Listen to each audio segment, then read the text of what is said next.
Good morning. Today we're going to talk about the size of the problem. Okay? It's important to be able to tell what size your problem is because the size of the problem and the size of your reaction should match, right? So, for instance, if I were to drop my apple on the ground and scream and cry and throw a fit for 2 hours, well, people would think I was pretty strange, right? Because dropping my apple on the ground, that's not that big of a deal. Even if I need to not have an apple that day, or get a new apple, or have a different snack, it's not that big of a deal, right? Just like if I have a big reaction to a small problem, it would also be strange if there were a big problem and I had a small reaction, right? So if my husband called from the kitchen and said, "There's a fire in the kitchen," and I said, "Oh, okay, thanks for telling me," that would be a little odd too, right? When there's a bigger problem, we do need a bigger reaction. But even when there's a big problem, we need to make sure that we keep our head cool, stay a little calm there so we can solve our problem, right?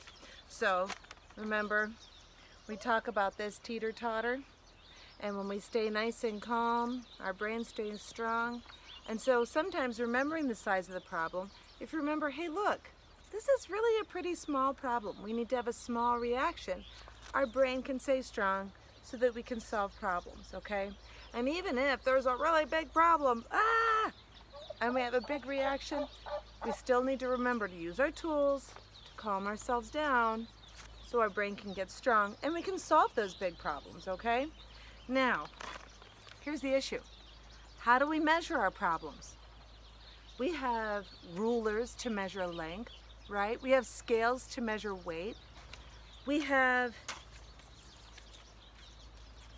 thermometers to measure temperature. Thermo meaning heat, meter meaning to measure. In our cars we have speedometers, speedometers to measure the speed we're going. Well, today I'm here to show you a problometer, okay? This is something we can use to measure our problems. It is a problometer, and it's important for us to be able to measure our problem because the size of our reaction needs to equal the size of our problem, all right? So you can see these reactions here, starting from down here at pretty much no reaction at all the way up to wah, when there's a big problem, okay? And I use 3 things to measure the size of a problem. 1, the amount of time it takes to fix it. 2, how much it costs. And 3, if anybody's hurt, right? So sometimes there are some things that are really no problem at all right? It takes less than a minute to fix, nobody gets hurt, and it doesn't cost anything. That could be something like breaking your pencil. That could be running out of your favorite flavor of jelly. That could be your little brother continuing to say the word sink over and over just to annoy you, right? Those things can be bothersome. They can be annoying, but they're not necessarily a problem. Remembering that can help us stay calm and solve that. Like realizing if we just ignore our little brother, he'll get tired of saying the word sink, right? Okay? Then we move up to maybe some smaller problems, okay? If you fall and skin your knee, it could take 1 to 5 minutes to fix that.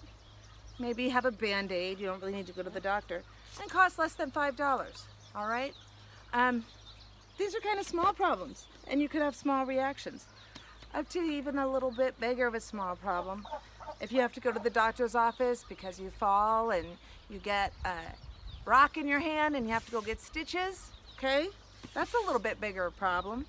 It could take up to half a day and cost $5 to $100, all right? So, for instance, if your bike gets smashed, that's a little bit of a bigger problem. Moving up to medium problems, between a half day to a week to fix. You may have to go into the hospital for some medium-sized problems, and they cost between $100 to $1,000.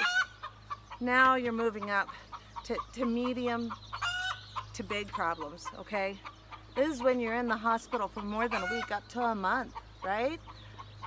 That it could take to fix a problem and cost more than $1,000.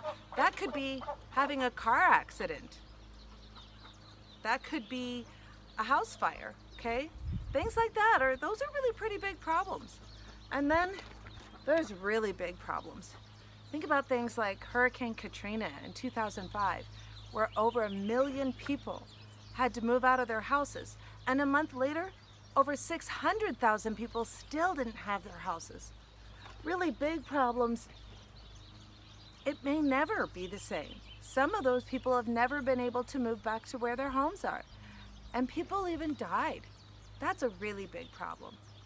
Now, keeping these in mind can help us remember to have that small reaction for a small problem. Not do something like,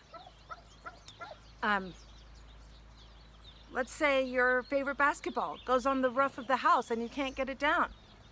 Well, that may take a little bit of time to fix, right? You have to wait for an adult. It may even take up to a week before it comes down, right? So you could be pretty sad about it.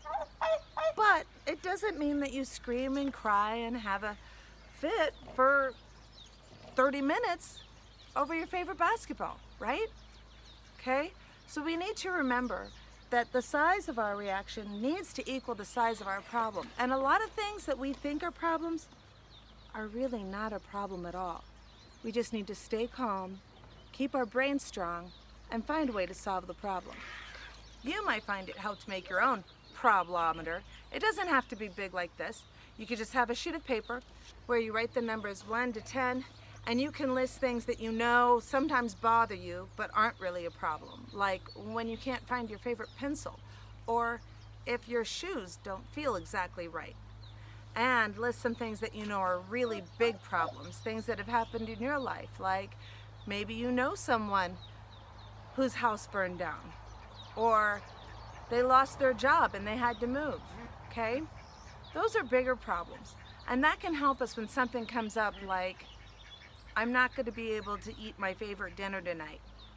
It can help us remember, well, that's really annoying and it bothers me a lot, but it really isn't that much of a problem. I shouldn't have that big of a reaction, okay? So, remembering to measure the size of the problem and match your reaction to the size of the problem can help us stay calm and our brains stay strong.